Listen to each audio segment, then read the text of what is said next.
Well, what's up guys, Joshy Boy here, and today I want to talk to you about the base set, the big dog, the best set in the Pokemon trading card game. I've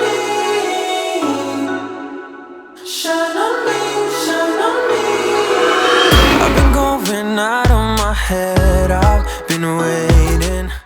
No other set quite sends collectors into a ravage frenzy like the base set, especially during those online posts where someone says, I found my old card collection and I don't know how much it's worth, and next minute there's mine.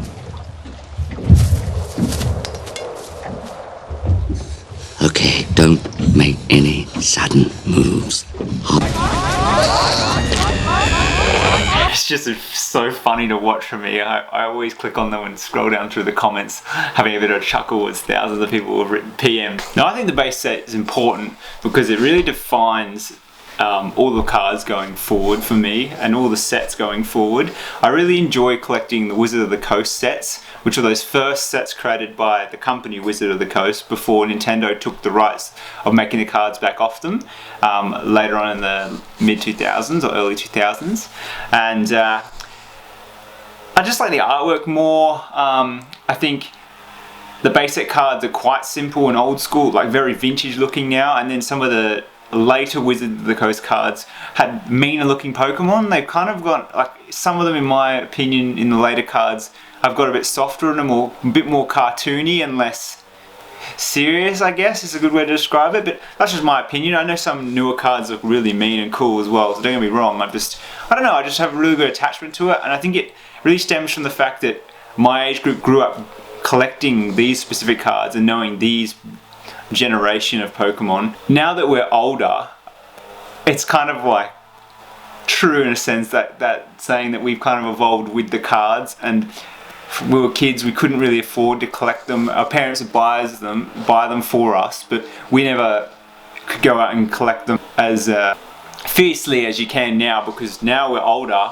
we have jobs and the extra income, we can buy the cards and go out and source them online, because even back then, like, eBay wasn't a big thing, like the internet was dial-up, like you couldn't just go online and buy these cards or find them easy like you can today. And now, like 25 years on, or however long it is now, those suppliers are running up because there wasn't any more printed. There's obviously new cards being made all the time, but these cards are coming out of collections, are being sold or opened, and every day on YouTube there's people opening vintage packs.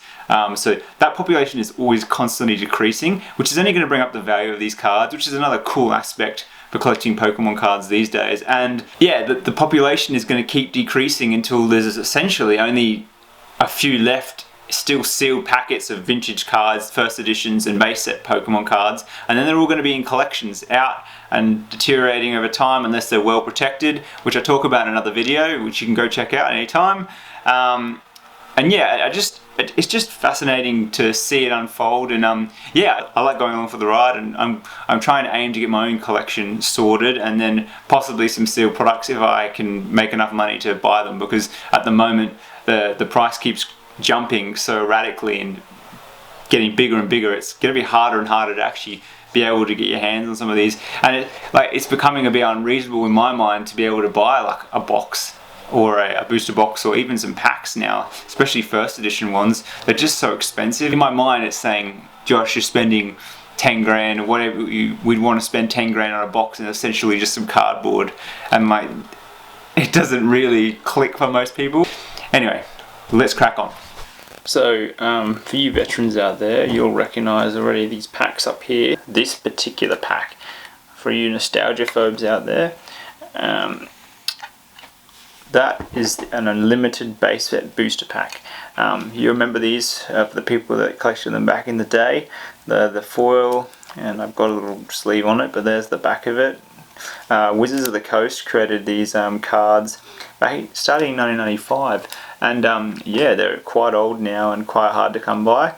And the reason is, back when they started first making these cards, there wasn't a big demand for them because they were still so new. That Pokemon was still in its early phase. It's not as popular as it is today, and it was still a new thing on the scene. So they weren't printing as many because they were just trialing it and trying to promote the card game. And essentially, they released the cards in Japan first, and then they released an English version. And they printed what was called the first edition unlit base set. And what they did was they printed cards with a first edition stamp in a limited run, and they sold out very quickly, and they became sought after from the very start off, because first edition meaning there was a limited amount, just like books and other things that print first editions. Hardcore collectors want to get a hold of them in good condition and hold on to them, because very soon after they start to print the normal variant, which they'll print a lot more of, which a good example would be this one here, and you can see there's a first edition stamp there, but not on this one here. And this is the Gyarados, a rare from the base set as well. And I won't get too far ahead of myself, but let's just start by talking about the first editions. So the first editions are the most expensive and the least common to come by. And as I'm talking, I'm going to sort of flick through the ones that I've managed to come across and store. So I've got quite a stack here. Don't get too excited. I haven't got the big dogs like the Charizard or the many of the holofoils, just because the price is out of control right now, and I just don't have anywhere near enough money to be purchasing those cards, especially with all this virus stuff going on. Money's tight, but in the future hopefully I can sell some cards, make a bit more money, and save up and start to fill out those collection pieces that I need. So the first sets ever printed were the first edition cards, and you can see from the date down here, I can get it to focus, 1995, 96, 98 and 99, Nintendo Game Freak, 1999 Wizards. So yeah, these cards are the originals and the oldest cards you can get, and I've got two in this. There's a Voltorb there as well, and like a Fairy. So that's a rare trainer card. The artwork's quite basic and old school, but I think there's some of the coolest artworks out there are from these first sets. The latest sets, I don't particularly like the whole like full art pictures that go right to the edges.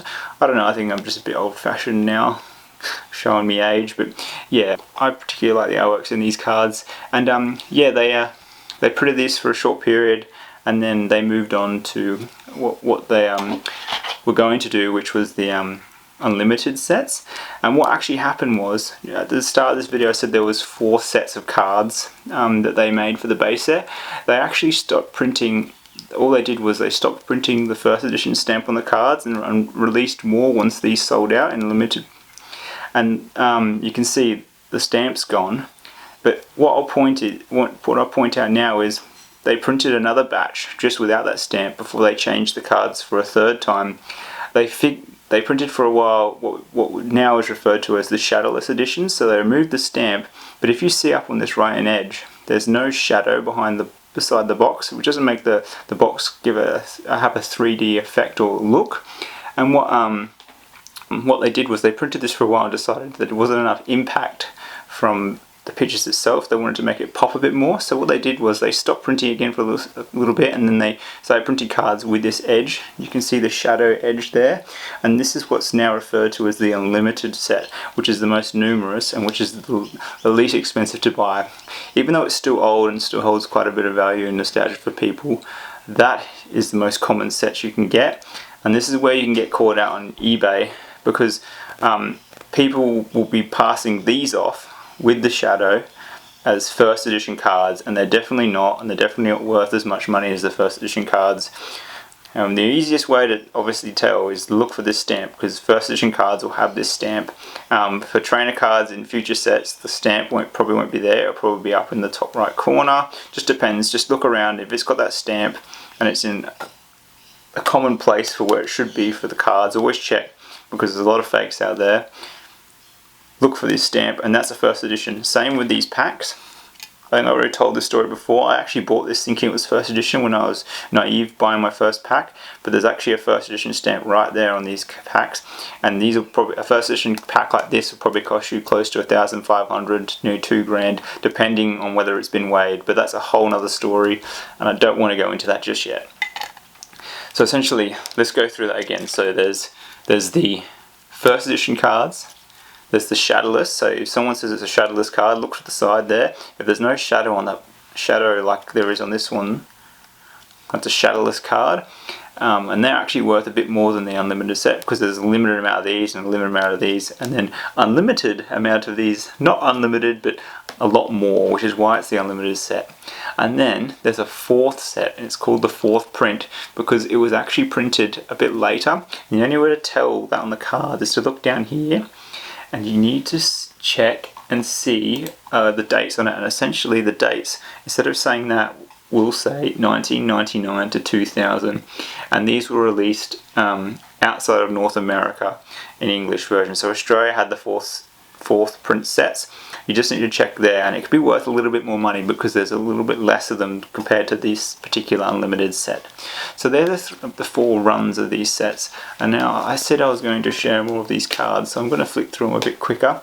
I have a lot of trainers and a few of the commons and uncommons, and they're in really good condition, and these are my like personal favorite set, mainly because it's the oldest set, and I just find the most satisfaction out of collecting this particular set because it's hard to come by and it's a challenge. And I know, like, I get disheartened all the time thinking about it because I know I'm never going to be able to buy the cards at this rate that I really want to get, which is that first edition Charizard, which is the best pull you can get from this set, and it's that card that every kid and everyone's dog, whoever else will collect the cards wanted.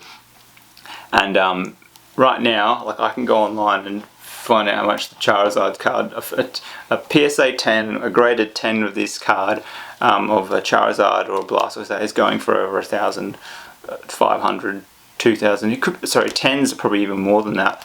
Let me just pull it up and have a look for you. So right now on eBay, there's a card on a PSA 10 Charizard card, first edition, that's being listed for $36,999 US for one card. Like, unbelievable amount of money you can spend. I know that's probably not the exact accurate amount that it is worth, but you got to look at those things selling, things sold, and on the PSA sites, because there's such a few that get the PSA 10, and obviously the price goes down after that. You could probably get a PSA 5 or 6 Charizard card for a reasonable amount of money, but I'd like to get one that's in a little better condition. So that's a good goal for me in the future to try and achieve. So we'll keep working away and try and find some of these cards. So some of these cards I bought as part of bigger sets, but I saw them, whether the person knew they were selling a first edition base set, and I like through garage sales and online, and I've slowly collected these, and it was the most satisfying thing to buy cards in bigger sets because I saw this in for what I thought was a reasonable price and slowly working my way at it. I don't have a lot of money to spend on this hobby, so I do as I work, and I actually put money aside purely to buy cards whenever I can. And yeah, I get sometimes I get a bit frustrated when I'm on some of the sites and seeing all the Razzes selling packs, and I can't justify putting even like some of the Razzes, which are like a raffle where you put $50 in, you get a spot, and you might have 1 in 50 or 10, 15, 20 chances of winning something rare. But I don't see the point in gambling that money away when I could be saving it and putting it into a pool, which would then eventually guarantee me to buy the card in one go, because you could lose a lot of money down that rabbit hole. And luckily I feel like I've been smart enough to avoid that so far, and just waiting and buying things as I can. And yeah, I think I enjoy the journey a bit more, because if I bought it all in one go with just a big lump sum of money, I'd look at them, but I think I'd lose some of the enjoyment of the collecting phase, which I think this is what it's all about in the collectibles world. So they've got my Raticate and the Porygon, lots of rare energy trainer cards, which I got in a really good deal recently. So I'm really pleased with how many I've got, and I've been slowly ticking away my list that I've printed off online, and I slowly tick away at the boxes. I spent all last night going through, and obviously that's not a first edition, so I'm going to move that out of the way, but that's from the base set as well. Got my one of my favourite Pokemon evolutionary lines, which is the Haunter, Ghastly, and Gengar, and it's a first edition Ghastly. I got my Pidgey, Meonix. Some of these are doubled up, not many. I've got a Ponyta. I've got the energy cards. See how I was saying some of the first edition stamps are in that top corner. Got my Psychic Energy, Coughing. One of the only holos I've got in the set. Now this is an interesting card because this was given out a lot more than any other card in the set. It was given out in all the trainer sets and boxes, so a lot of people have this card. So if you're going to buy it online, make sure you don't spend an exorbitant amount, because there's so many of these out there compared to all the other cards. This was actually given out in all the trainer. It was like the trainer decks that came out, and there was like specific decks which was guaranteed to get this card. So a lot of these are on the market, and you need to get one in good condition. This one's not in the best condition. You can see there's a bit of whitening on it, and there's a scuff down the bottom there, but that's the best one I have so far, and I will get a better one as time goes on and rotate this out of my good pile here into another one. There's the Haunter, the second of that particular evolutionary line, another favourite. Now Gengar's actually not in this set, it's in the fossil set. Which is disappointing, but that's alright. I'm still working to get that first edition Gengar. I got a pull from my other custom set recently, you see in my second video, which I was super excited about. But anyway, yeah, keep going. A few more. Got Magnemite and Metapod, and these are all the commons and uncommons, which are quite easier to get. I bought them in little groups or in part of bigger deals, like I was saying before. And my final two, I've got Drowsy, I've got Sandshrew. I've got a few unlimited versions. My Charizard I've shown you, and the Venusaur I got recently in my first video. And yeah, I'm just enjoying collecting all these cards and having a really good time doing it and sharing it with everyone. So yeah, that's it from my first edition base set cards. If you've got any questions or want to add some more to what I've talked about, I find the history behind the sets really interesting, and the print runs. I want to talk a little bit more about Wizards of the Coast in the future. They had a really interesting sort of start with Pokemon cards before the Pokemon company took back over and started printing the cards themselves. I like the artworks more from the Wizards of the Coast series of cards, and I'll talk a bit more about the other sets as I open some more packs. So I think I'll do Jungle next, because I've got these Jungle sets down here that I'm showing off all the time and teasing I'll eventually open. But yeah, if you have a favourite card, I suppose everyone's going to say Charizard, but other favourite cards from the base set or information, tell me in the comments below. And yeah, I hope you enjoy the video. Anyway, peace for now. When everything's said and done,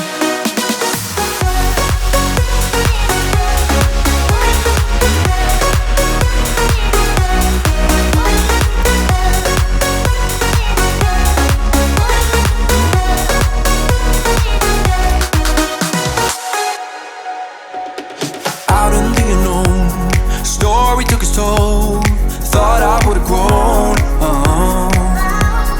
off the beaten track to become a better man.